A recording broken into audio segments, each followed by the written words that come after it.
Assalamualaikum warahmatullahi wabarakatuh.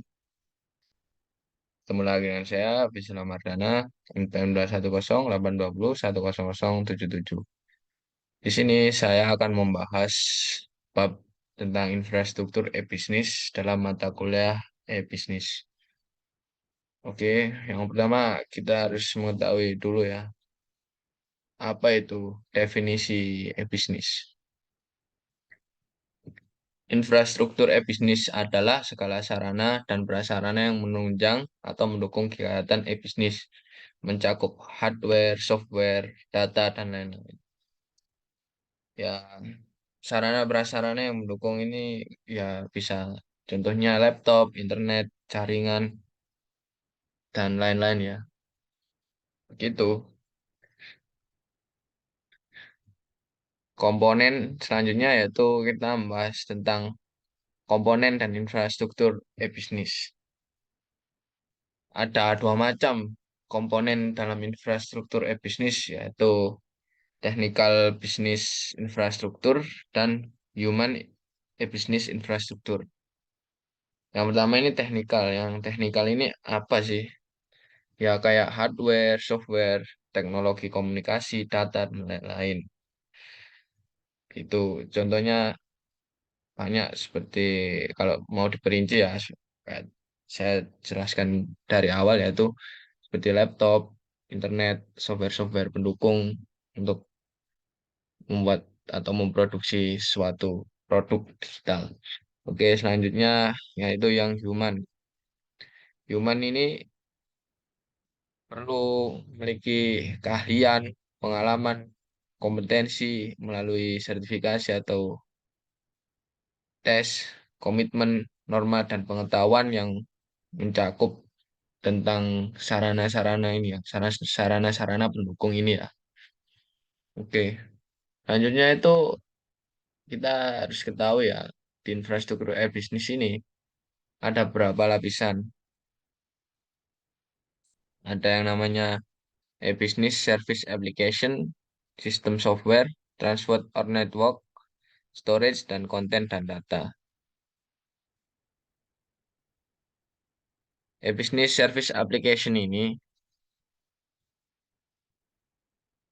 adalah layer pertama pada proses e-business yang merupakan bentuk strategi e-business dalam bentuk jaringan, pemodelan, konsep untuk memberikan pelayanan dan mencapai suatu target menggunakan aplikasi.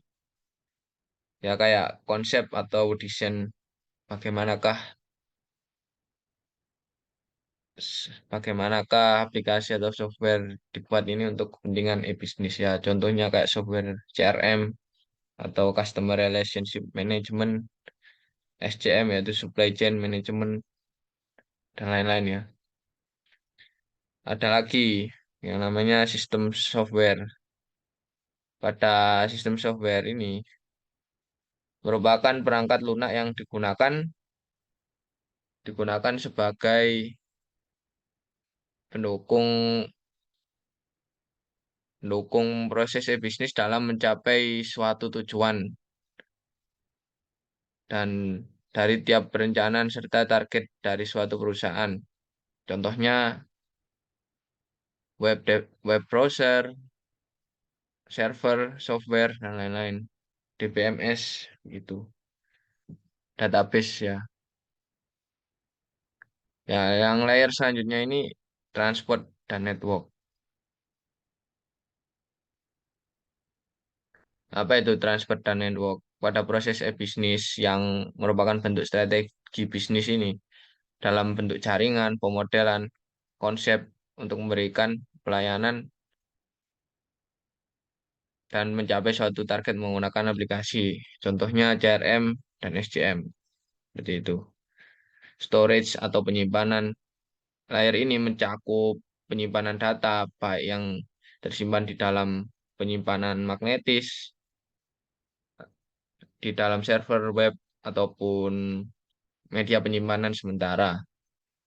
Contohnya seperti RAM atau hard disk gitu. Nah, yang selanjutnya itu layer konten dan data. Layer ini mencakup isi dari data yang tersimpan seperti data konsumen, data transaksi, dan lain-lain sebagainya, dan sebagainya. Contohnya web konten dan data transaksi.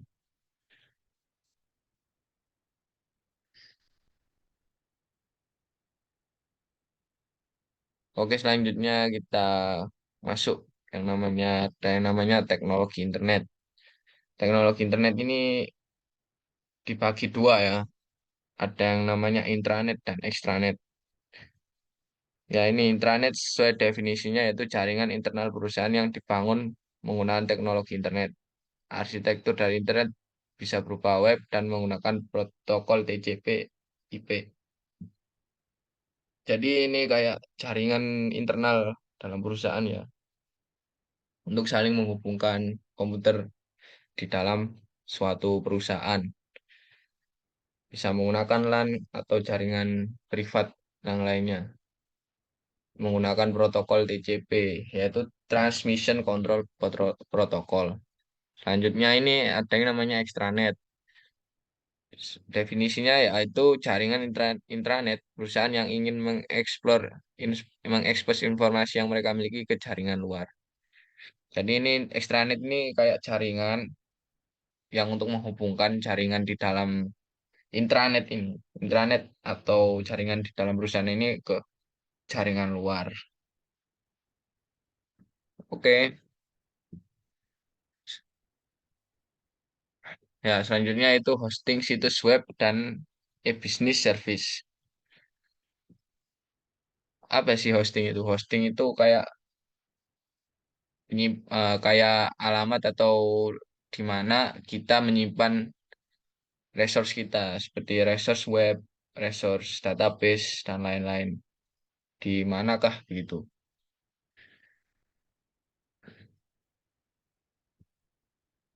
Oke, selanjutnya itu kita membahas tentang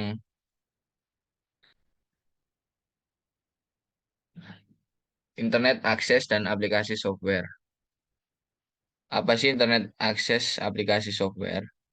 Yaitu suatu perangkat lunak yang digunakan untuk membantu menemukan, mengirim, dan menerima informasi melalui internet. Ya, banyak sekali ya penerapannya pada kehidupan sehari-hari ini. Dalam teknologi web 2.0 sudah ada. Seperti blog dan blogging.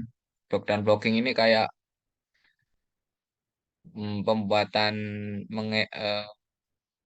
menulis atau memposting sesuatu di dalam laman web. Menciptakan sesuatu di dalamnya gitu.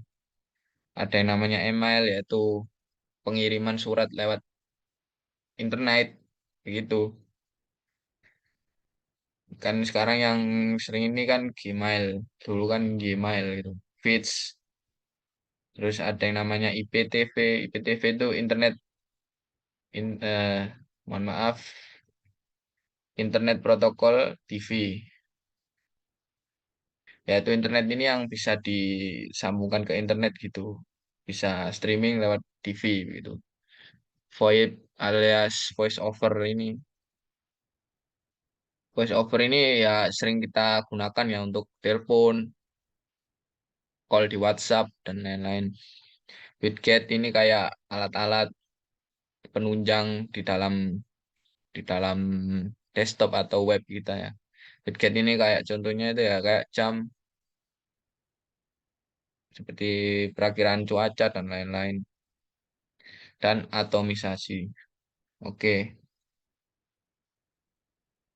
selanjutnya yaitu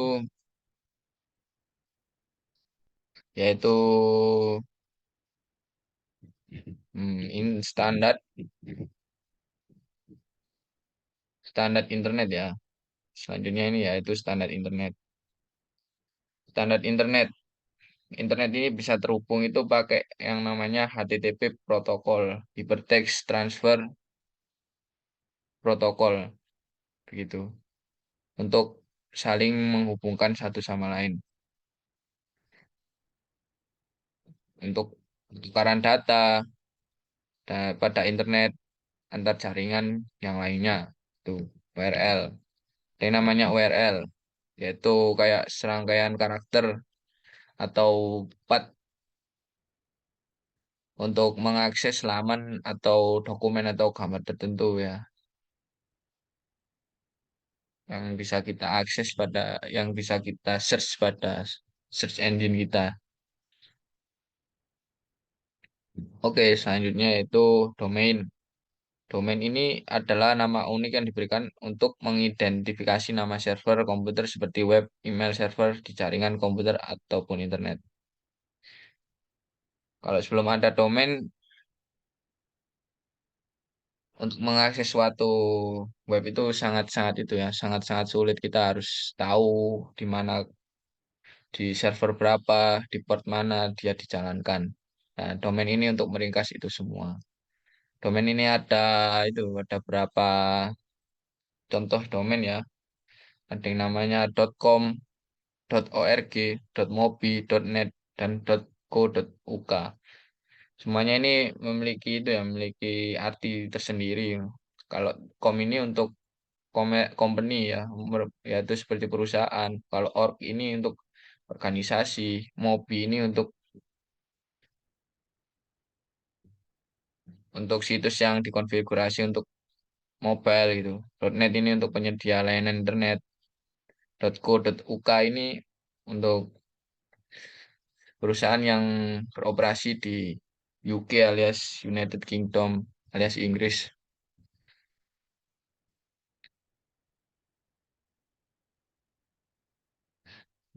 Ya, selanjutnya kita membahas tentang managing di business infrastruktur. Di dalamnya ini ada ISP alias Internet Service Provider, yaitu penyedia layanan internet. Ya, tentu saja kita memerlukan itu ya untuk menyediakan internet agar kita saling bisa terhubung, berkomunikasi dan lain-lain. Bisa melalui langganan atau pembelian kartu gitu. Ya kayak di sini contohnya kayak IndiHome, Bisnet, Telkom. Kalian pasti nggak asing lah sama itu. Ada jenis-jenis ISP ini. Ada dial up. Dial up ini pakai kabel. Biasanya kita ketahui di warnet ini ada dedicated connection, yaitu kayak jaringan yang selalu hidup untuk kebutuhan bisnis 24 jam. Hotspot ini tanpa kabel. Ini kayak kita punya itu kan, saling berbagi jaringan lewat hotspot kita itu tanpa kabel. Seperti contohnya seperti HP begitu, antar HP wireless. Ini wireless ini tanpa kabel, sama sama seperti hotspot.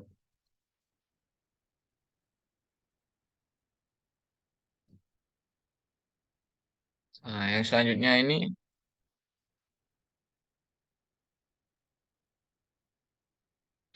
ini ada yang namanya web service, software as service, SaaS. Perangkat lunak yang dijadikan, yaitu perangkat lunak yang dijadikan sebagai layanan dan bersifat online. Nah, ini kayak layanan seperti ini, itu dikelola dari pusat. Tentu saja dapat diakses melalui internet.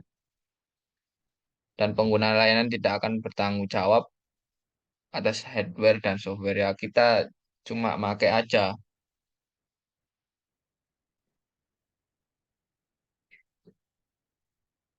Kita kita cuma pakai saja sih untuk ini ya.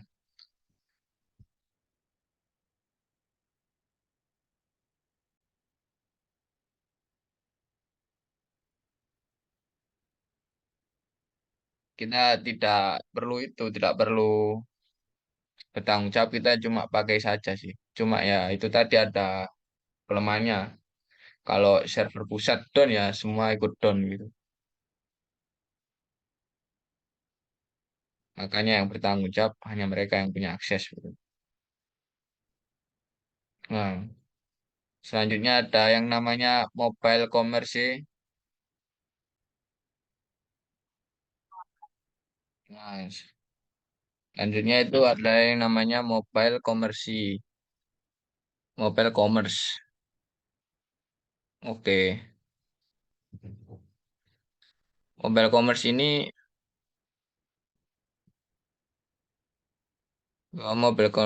commerce ini memiliki wireless internet akses standar. Mereka menggunakan yang namanya WAP, yaitu Wireless Application Protocol, atau standar protokol lama yang digunakan untuk pengiriman dan penyajian informasi nirkabel ke telepon, ke telepon atau perangkat nirkabel lainnya. Seperti yang zaman dulu itu kayak GSM, 2G, dan lain-lain.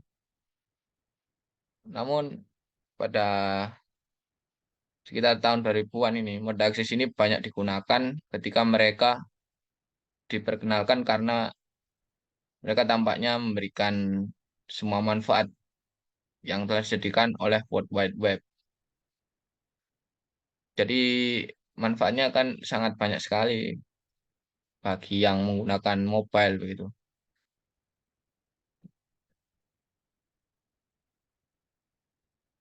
Oke, selanjutnya yaitu perangkat akses nirkabel. Ponsel yang menggunakan respon kode pendek untuk kampanye atau situs interaktif berbasis web. Selanjutnya itu asisten digital pribadi atau ponsel cerdas seperti ponsel Pocket PC, ponsel BlackBerry, dan Windows. PC tradisional yang dapat mengakses web melalui Wi-Fi. Dan selanjutnya adalah platform game dengan resolusi layar lebih rendah menggunakan, mohon maaf, lebih rendah untuk mengakses web melalui Wi-Fi seperti Nintendo DS atau Sony PlayStation dan lain-lain. Popularitas aplikasi. Selanjutnya yang kita bahas adalah popularitas aplikasi. Aplikasi SMS ini sudah lama ya, sudah dari dulu. Aplikasi ini ya, yaitu yang kita ketahui sebagai short message service ini, yaitu aplikasi perpesanan yang memungkinkan untuk mengirimkan pesan teks pribadi ke kontak gitu. Melalui teknologi SMS ini kita bisa saling kirim pesan, kirim gambar kalau dulu sih ingat saya itu. Tapi ya itu bayar melalui pulsa.